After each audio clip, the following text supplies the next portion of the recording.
दोस्तों अभी जो मैं आपको बताने जा रहा हूँ यह जानकर आप हैरान जरूर हो जाओगे।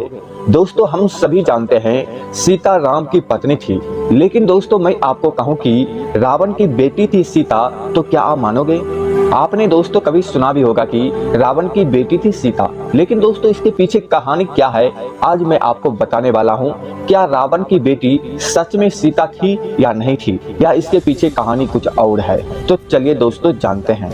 अगर दोस्तों रावण की बेटी सीता थी तो सीता का अपहरण क्यों किया, ये भी एक सोचने वाली बात है। तो दोस्तों वीडियो काफी इंटरेस्टिंग है, वीडियो को पूरा जरूर देखना और इसके पीछे बहुत बड़ा कहानी भी है।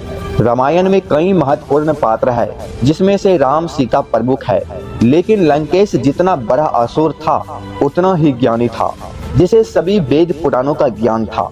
रावण के बारे में कई रहस्य ऐसे हैं जो अभी तक उजागर नहीं हुए हैं। वहीं देवी सीता की भक्ति को पूरे जगत में पूजनीय है। देवी सीता की महिमा ऐसी है कि राम से पहले देवी सीता का नाम लिया जाता है। देवी सीता को लक्ष्मी का अवतार माना जाता है, लेकिन विभिन्न रामायणों और पौराणिक कथाओं में देवी सीता के जन्म को लेकर रहस्यमयी और रोचक कथाएं हैं।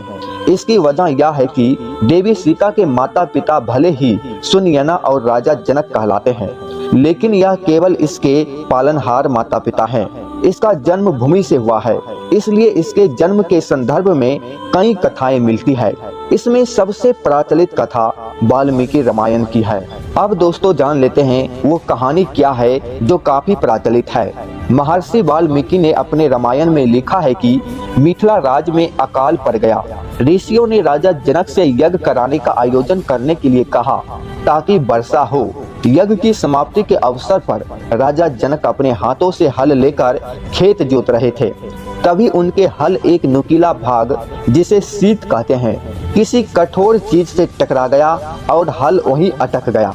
जब उस स्थान को खोदा गया तो एक कलश प्राप्त हुआ, जिसमें एक सुंदर कन्या खेल रही थी। राजा जनक ने उस कन्या को कलश से निकाला और उस कन्या को अपनी पुत्री बनाकर अपने साथ ले गए। निसंतान सुनयना और जनक की संतान की इच्छा पूरी हुए। हल के शीत के टकराने से वह कलश मिला, जिससे सीता प्रकट हुई थी, इसलिए कन्या का नाम सीता रखा गया। देवी सीता से संबंधित एक अन्य कथा का उल्लेख अवधूत रामायण में मिलता है। इस रामायण में लिखा है कि रावण ने कहा था कि जब उसके हृदय में अपनी पुत्री से विवाह की इच्छा उत्पन्न हो तो उसकी पुत्री ही उसकी मृत्यु का कारण बने।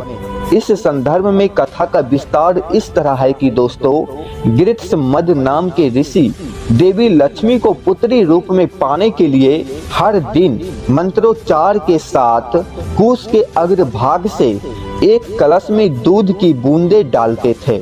अब दोस्तों इस कहानी का सबसे बड़ा पात्र जानते हैं। एक दिन जब ऋषि आश्रम में नहीं थे, तब रावण वहां आ पहुंचा और वहां मौजूद ऋषियों को मारकर उसका रक्त कलश में भर लिया। इस कलश को रावण महल में लाकर छुपा दिया। मंदोदरी उस कलश को लेकर बहुत उत्सुक थी कि आखिर उसमें है क्या। एक दिन जब रावण महल में नहीं था, तब चुपके से मंदोदरी ने उस कलश को खोलकर देखा। मंदोदरी कलश को उठाकर सारा रक्त पी गई, जिससे वह गर्भवती हो गई। यह भेद किसी को पता न चले, इसलिए वह लंका से बहुत दूर अपनी पुत्री को कलश में छुपाकर मिथिला भूमि में छोड़ आई। इस तरह सीता को रावण की पुत्री बताया जाता है।